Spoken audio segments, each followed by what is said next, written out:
Keluarga Kristen yang dikasihi dan yang diberkati Tuhan Yesus, sebelum membaca Alkitab, mari berdoa. Kami bersyukur, kami berterima kasih kepada-Mu Tuhan untuk anugerah-Mu, memungkinkan kami menikmati hari baru setelah melewati malam dalam peristirahatan kami. Bermohon Tuhan menolong dan memberkati kami. Kami membaca Alkitab dan merenungkannya, hikmat-Mu melengkapi kami, firman Tuhan memberi kekuatan baru bagi kami untuk kehidupan aktivitas kami di hari baru ini. Amin.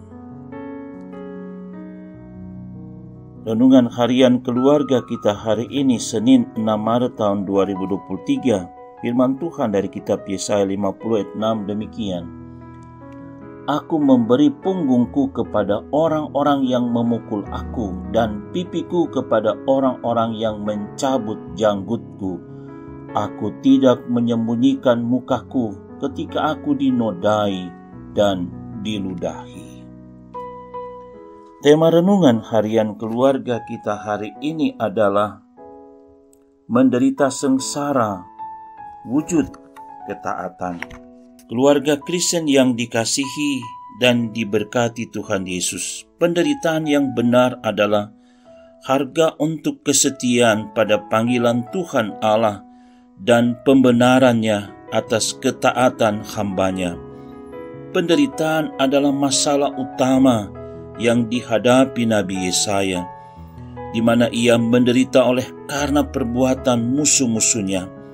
Apakah kita sanggup memberi punggung kita untuk disiksa dan didera, bahkan memberi pipi untuk dicabut janggut kita terhadap orang-orang yang berbuat jahat dan mengkhianati kita? Tentu tidak.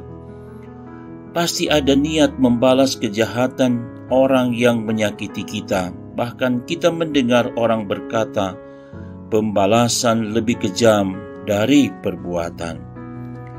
Kesengsaraan ini menunjuk pada apa yang dialami Guru Agung, Yesus Kristus yang rela memberi hidupnya sebagai tebusan ganti umat yang berdosa. Dia adalah hamba yang menderita, bahkan satu-satunya yang menderita sesuai yang dimaksudkan dalam nubuatan Yesaya. Yesus Kristus merelakan punggungnya dicambuk, dipukul, ditampar, bahkan wajahnya hampir tidak dapat dikenali. Sebab bukan saja janggutnya dicabut, tapi wajahnya dinodai dan diludahi, bahkan sekujur tubuhnya babak belur oleh serangan cambuk kekejaman manusia. Tidak ada seorang pun yang membelanya ketika Yesus menderita dengan sangat parah di kayu salib di Bukit Golgota. Matius 27 ayat 32. Malahan dia disangkal sebanyak 3 kali oleh murid terkasihnya, Simon Petrus, dengan perkataan, "Saya tidak kenal orang itu."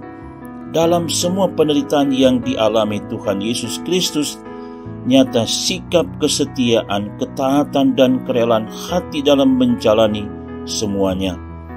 Kuncinya ialah bahwa hamba Tuhan itu memiliki persekutuan yang akrab dan dekat dengan Tuhan Allah. Dengan setia Yesus Kristus menjalani kehendak Bapa-Nya. Ia selalu berdoa sebagai manusia, mendengar kehendak Bapa-Nya dan melakukannya, sehingga menghadapi dan mengalami penderitaan, kesetiaannya diteguhkan.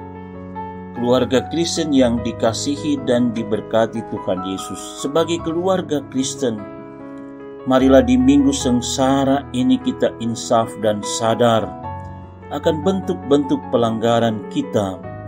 Tanpa sadar mungkin kita juga memperlakukan keluarga atau sesama kita layaknya penjahat hanya karena iri hati dan kebencian.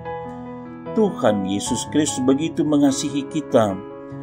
Sebab itu ia menderita karena kasih-Nya kepada kita semua. Bagaimanakah dengan kita sebagai umat-Nya? Yesus Kristus memberi teladan, bagaimana seharusnya hidup mengasihi Bapa dan sesama. Kita pun meski menderita, kiranya tetap berbuat baik dan taat pada kehendak Tuhan Allah. Amin. Mari berdoa. Ya Tuhan Allah, terpujilah Tuhan Yesus Kristus yang karena kasih-Nya bagi kami manusia, rela menderita bahkan mati di kayu salib sebagai tanda ketaatan kepada Bapa. Ajarilah kami juga taat walau harus menderita karena berbuat baik. Dalam nama anak-Mu, Tuhan Yesus Kristus kami berdoa. Amin.